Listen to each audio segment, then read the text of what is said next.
Hi Queens! Naanasad ta din sa Capitol kay ilaag na sad mo and mag 500 peso challenge tatanaw na to og kasigo ba atong 500 dinhi sa Capitol. So tara, ubanta. Ay, shout out kang ma'am nga gwapa.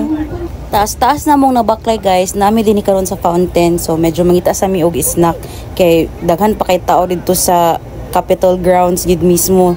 Daghan kay mga nani hapon. So mangita sa tagma sima-sima dinhi. Naami na saytan diri sa A&E food trip. Kanami itong ginabaligya ni Neneng B. Si sir, gusto raw siya mag-shoutout pero maulaw daw siya. I-shoutout na lang ta ka sir. Hi!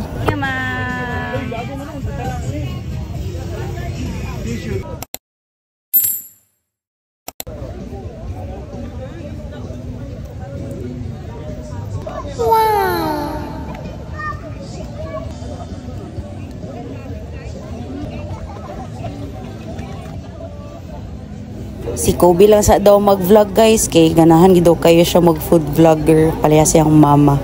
'Di ba? Buyag-buyag tabi po. Pabalik na mi sa Capitol grounds guys. Nakita na mo si Doc Jude o si Nicaragua.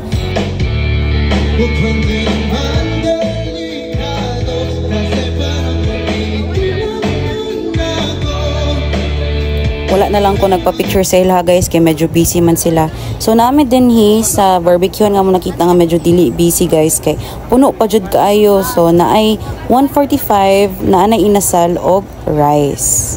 Hi, good eves. Sir. Shout out kagayan para from Cagayan de Oro. Villanueva. Hari ini deh.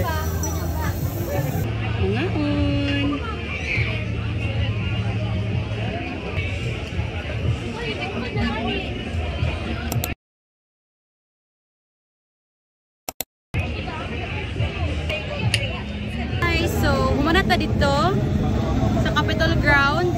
Muna po ta dinhi. So, dito na sad ta. Padulong sa St. Jude. So, dinhi nga side guys, dili nagtapok ang mga food carts. Daghan man day gyapon mga kaon-kaon diri guys and medyo mingaw din hinga side ha kay murag natipok man gud sa Capitol grounds gyud. So sa tanan mang laag kung busy gyud dito sa Capitol grounds mismo naa pa daghan diri mga food carts na po yung mga booth pod nga ga-offer pod og rice meal. Na po dis puto bongbong diri guys oh. Hungry Wanderers. Well, gabaklay-baklay mi guys, gabirahon yun mi sa baho sa durian. Pero ting humutag yun, so gipangita na mo, naami din karon sa durianan sa Kalasungay, kay naa sila ice cream nga durian.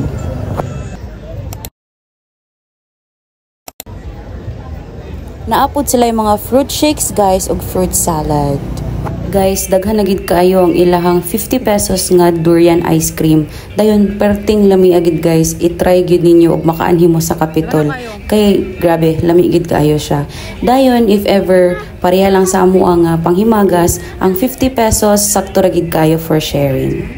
Alas 10 na kapin guys, dayon pagpabalik na mo sa among agi padulong sa sakyanan, daghan pa kayo mig nakita nga mga barato di ay. Wala man gud na mo nakita kaganina kay daghan gid kay tao. Abi ganina kog na ay concert or na ay fireworks na sad kay grabe kapuno jud. Halos dito na mi dapit sa Budjem ko naka-park. Ug ang atong total karong nga gabi guys kay 510 pesos atong nagasto karong gabi una guys. So over taog 10 pesos sa atong budget.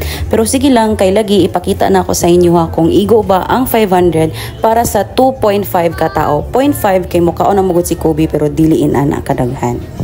Kaamulan tipid tips. Guys, kung maglaag mo sa kaamulan dayon dili pa kayo mugutom, I suggest tuyokon sa ninyo ang mga booths, although lahi-lahi magita og taste buds no.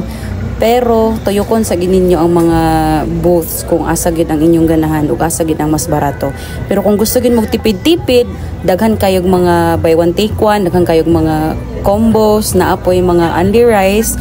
Pero depende po lagi og ganahan mo. Pero mura to ang akong tipid tips para sa inyo ha.